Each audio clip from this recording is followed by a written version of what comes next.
Hello, John Chamberlain here with Fundamentals of Light and Laser. Today we're going to look at Laboratory 1-5A.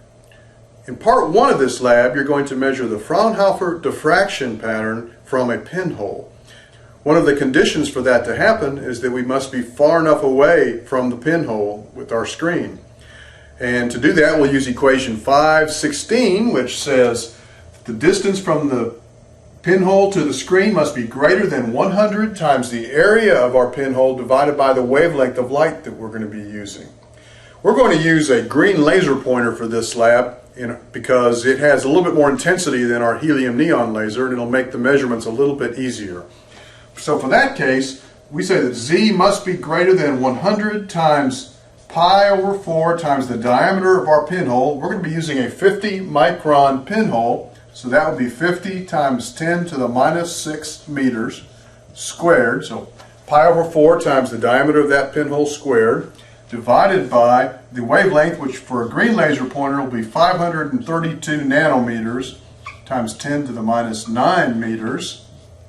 And if you calculate that out with your calculator, you'll see that Z has to be greater than about 37 centimeters. So we'll have to be sure to put our screen and our measurements at least 37 centimeters away from the pinhole. Let's look at the equipment we're going to be using for this lab. As I said, we're going to be using a green laser pointer because it puts out a little bit more power than our helium neon laser, and it'll make it a little easier to take some measurements of our Fraunhofer diffraction. And we're using a 50 micron pinhole that comes with the Newport kit. And so we will line up the laser right in the center of those crosshairs so that it lines up right on the pinhole. And we have our sensor that's going to be mounted with our photometer on the movable stage here so that we can take measurements down to a millimeter or even better than that, but we won't need to. So I'm going to line this up and dim the room lights and let you see the diffraction pattern that's formed by our pinhole. As you can see, we've got the laser lined up with our pinhole. It's exactly 1 meter away from where our detector is going to be. But let me show you a nifty little trick for helping to get the beam lined up on that little pinhole. If you'll place a piece of paper very close to the pinhole, you can actually see the image of the Fraunhofer diffraction pattern barely forming there in the crosshairs. If you move it to the left or the right, then you'll see the beam hitting the crosshairs, the horizontal crosshairs. So when you get it just right, you can get a maximum intensity coming out of the center hole. So with the lights dimmed and the camera slowed down a little bit, you can see the diffraction pattern clearly on the screen. It's a little bit more than 1 meter away, and we could measure that with a ruler, or we're going to measure it in this lab with the photometer. Take some quantitative measurements of the intensity variation of this airy disk. So here I've got the photometer set up with the movable stage. It's setting on 25 millimeter position right now. For each turn of the knob, we'll move the sensor a ½ millimeter closer to the center of the airy disk. Our meter right now is showing 0.08 microwatts, so we'll watch that change as I rotate the stage in by ½ millimeter increments.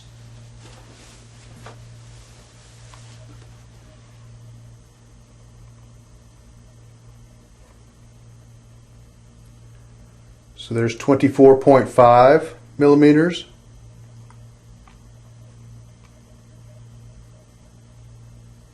24 millimeters,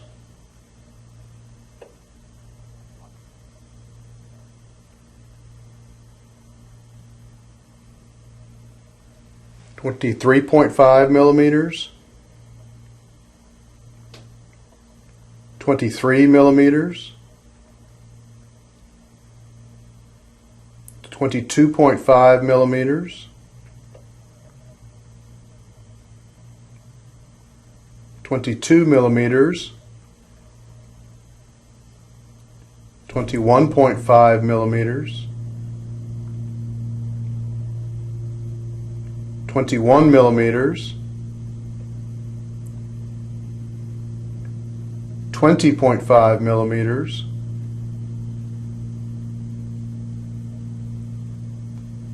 20 millimeters,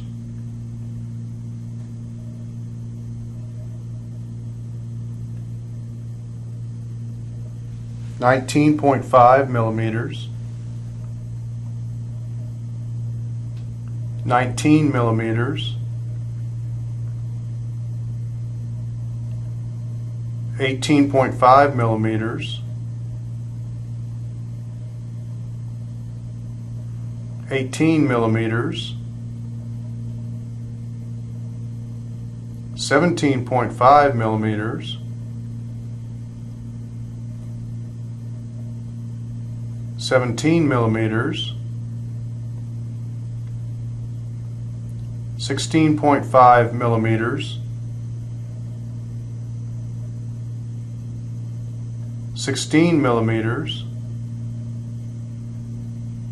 15.5 millimeters, 15 millimeters, 14.5 millimeters, 14 millimeters, 13.5 millimeters, 13 millimeters, 12.5 millimeters, 12 millimeters, 11.5 millimeters, 11 millimeters, 10.5 millimeters, 10 millimeters, 9.5 millimeters,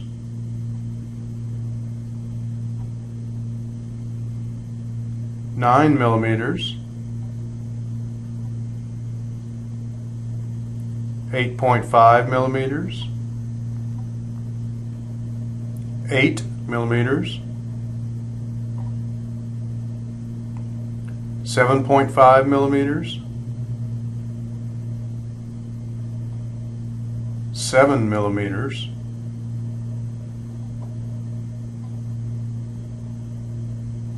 6.5 millimeters. And it's getting a little hard to change, and that's about as far as we're going to get, I think. I think I can maybe get it to 6 millimeters.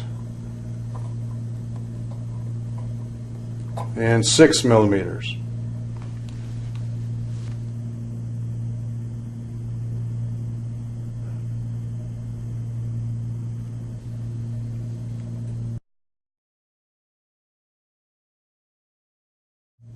And you can probably see that now we've moved the sensor, the photometer's hole is beyond the airy disc.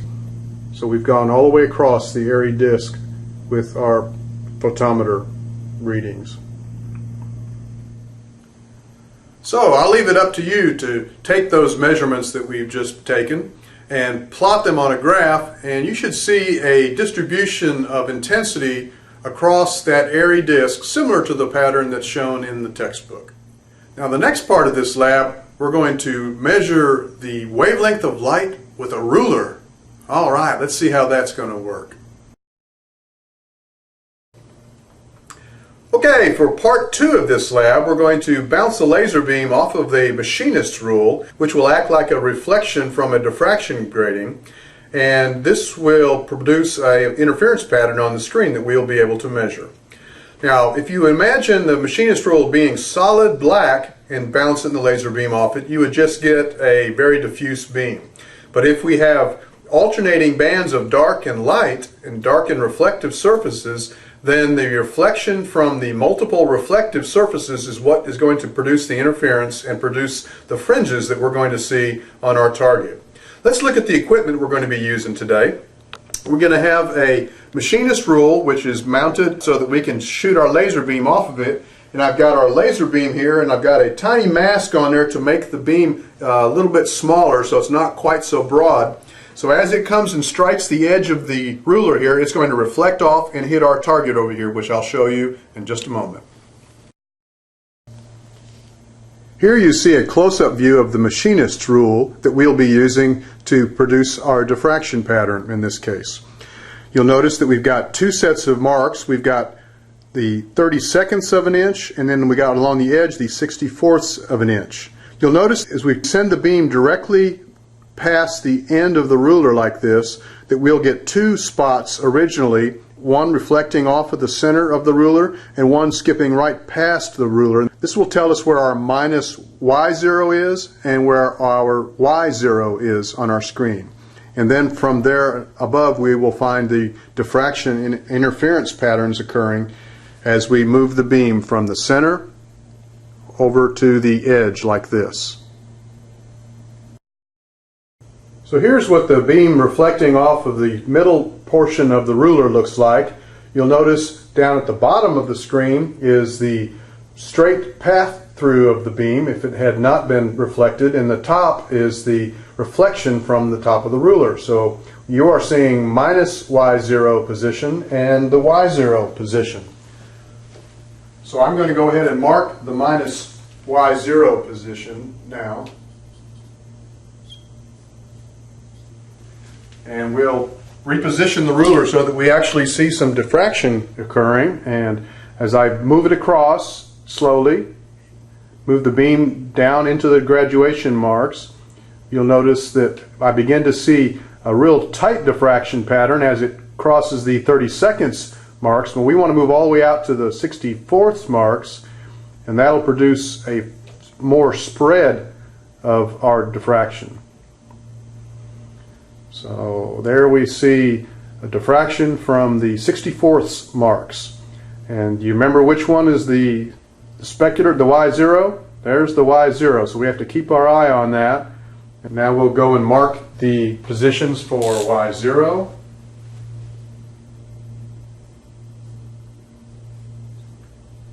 Y1, Y2, Y3, and Y4 should be enough. And we'll turn the lights back on and we'll measure these.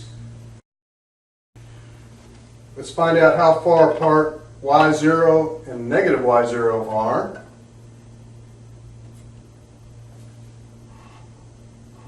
That looks like 34 centimeters.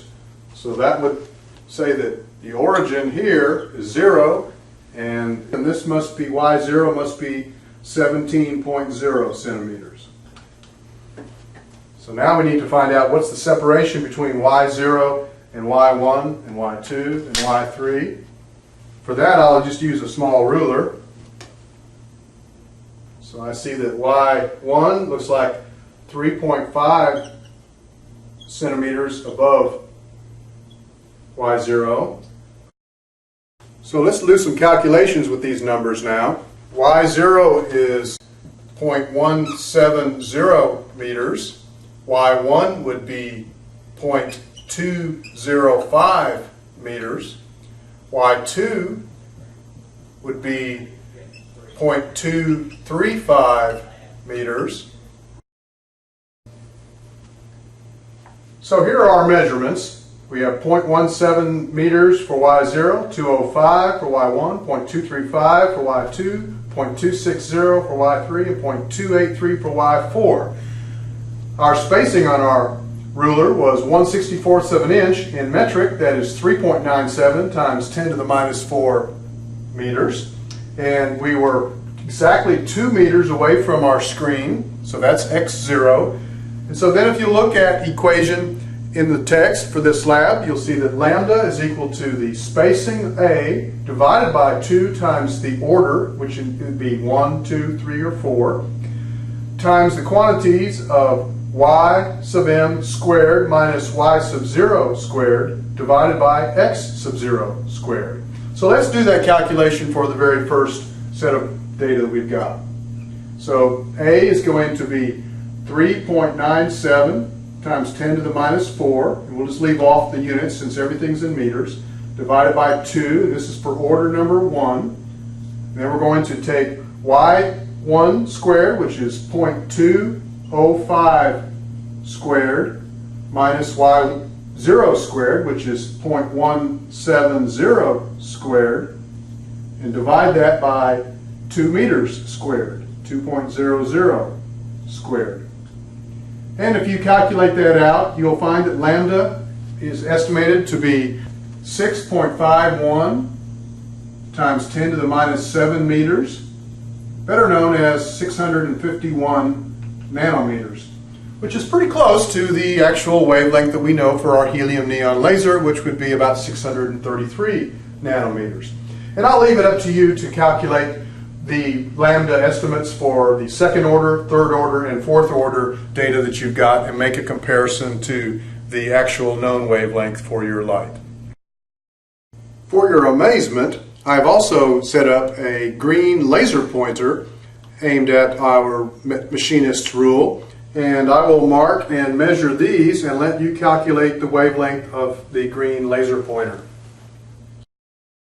Alright, so I've measured all those marks for you, and here they are. You'll notice that we have the same value for A. The spacing is still 3.97 times 10 to the minus 4 meters. We are still 2.00 meters away from the wall, and our wavelength of our green laser light should be 532 nanometers. So with those values up there for y sub 0, y sub 1, y sub 2, y sub 3, and y sub 4, I'll let you do the calculations and see how close we are able to measure the wavelength of green laser light from a laser pointer with a machinist's rule. Alright, the last part of this lab is fairly straightforward with just looking at the polarization effect from a reflected surface, and I believe that you can follow that in the text and pretty much set that one up on your own without my having to show you how to do it here. So I hope in this laboratory 1-5A you have learned some things about measuring wavelengths with diffraction, both from a pinhole and through a machinist's rule. That's pretty neat. You can tell all your friends that you can measure the wavelength of light with a ruler. How about that? Okay, enjoy yourself the rest of this unit, and we'll see you next time.